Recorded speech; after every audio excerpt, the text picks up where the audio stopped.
안녕하십니까. 계속해서 대구에서 전해드리겠습니다.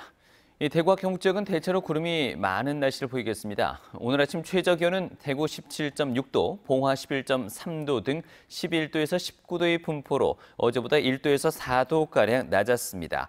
낮 최고 기온은 대구 28도, 안동 27도 등 24도에서 29도로 어제와 비슷하겠습니다. 미세먼지와 초미세먼지 농도는 좋음 수준을 보이겠습니다. 대구지방기상청은 밤사이 기온이 떨어지면서 일교차가 크겠다며 건강관리에 유의할 것을 당부했습니다.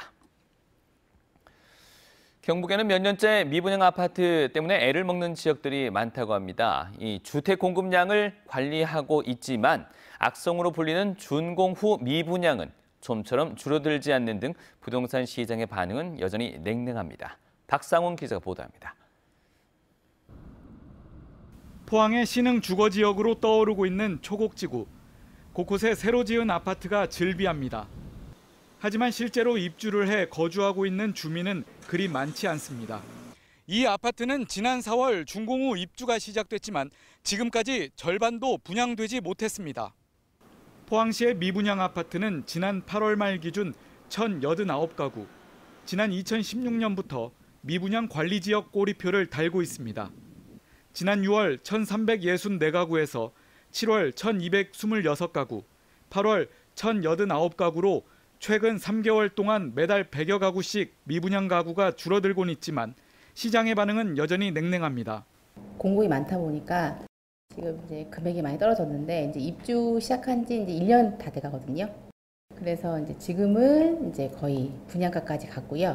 기존에 지금 입주하는 아파트, 그 아파트들은 아직 마이너스 금액이 좀 있어요. 특히 악성 미분양으로 분류되는 준공 후 미분양은 737가구로 전체 미분양의 68%를 차지하고 있습니다. 더구나 건설사가 사들여 전세로 돌린 물량은 알 수가 없기 때문에 실제 미분양 수치는 더 높을 것으로 추정됩니다. 포항시는 미분양 리스크를 줄이기 위해 주택 공급량을 관리한다는 계획입니다. 경상이나 김천, 경주 등 타 지역에 비해 미분양이 그리 심각한 수준은 아니고 현재 건축 중인 아파트 현장이 6곳에 불과해서 결혼 등 신혼가구 소유 예정자가 늘어날 경우에는 미분양 해소는 앞당길 것으로 보입니다. 지난 3월 포항 지진이 유발 지진이라는 발표 후 부동산 시장이 살아나는 분위기지만 지자체의 적극적인 정책 대응이 아쉬운 상황입니다. MBC 뉴스 박상환입니다. 민주사회를 위한 변호사 모임 대구 지부가 오늘 저녁 6시 30분 대구백화점 광장에서 영풍 석포제련소에 문제를 알리고 폐쇄를 촉구하는 집회를 갖습니다. 영풍 석포제련소 120일 조업정지 처분에 대한 청문회를 하루 앞두고 열리는 이번 집회에는 대구환경운동연합과 대구경북 전문직 단체 등도 참석해 시민들에게 석포제련소의 환경오염 문제를 집중적으로 알릴 방침입니다. 민변 대구지부는 지난해 가을부터 영풍 공동대책위원회와 함께 영풍 석포제련소 관련 행정소송에 참가하고 불법 행위를 고발 진정하는 등 법률 지원을 하고 있습니다. 대구권 광역철도 사업이 예산을 배정받고도 집행은 되지 않는 것으로 나타났습니다. 자유한국당 김상훈 의원이 국토부로부터 받은 자료에 따르면 대구권 광역철도 사업은 지난해 30억 원, 올해 60억 원이 편성됐지만 집행액은 0원이었습니다. 이를 포함해서 국토부 전체 705개 사업 가운데 예산을 하나도 쓰지 않은 사업은 55개이고 절반 이하로 쓴 사업은 전체의 27%인 193개로 나타났습니다. 김 의원은 예산을 제때 집행해야 경기 활성화를 기대할 수 있다며 편성된 예산의 적정 시기 사용에 노력할 것을 촉구했습니다. 티웨이 항공이 다음 달 대구와 중국 장자재를 오가는 노선을 처음으로 운영합니다.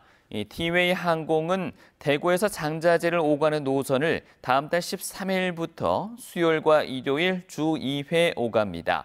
애초 이달부터 취항할 예정이었지만 중국 항공 당국의 운항 허가 불허 통보로 미뤄졌습니다.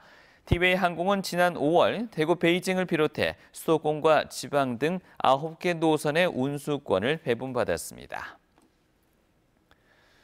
경북교육연대는 다수의 고등학교에서 반강제적으로 야간 자율학습을 시키거나 성적을 기준으로 우열반을 운영하는 등 학생들이 학습 노동에 시달리고 있는데도 경북교육청은 방관만 하고 있다고 주장했습니다. 교육연대는 소수의 성적 좋은 학생들을 위해 다수의 학생들을 들러리로 만들고 있다며 학생들의 다양한 요구를 수용하는 진로 교육을 위해 인프라 구축에 적극 나서라고 밝혔습니다. 한편 최근 경산의 모 고등학교에서 성적 우수 학생들을 모아서 각종 편법을 동원해 특혜를 주면서 교육계에서 우려의 목소리가 커지고 있습니다. 이상으로 MBC 뉴스를 마치겠습니다. 고맙습니다.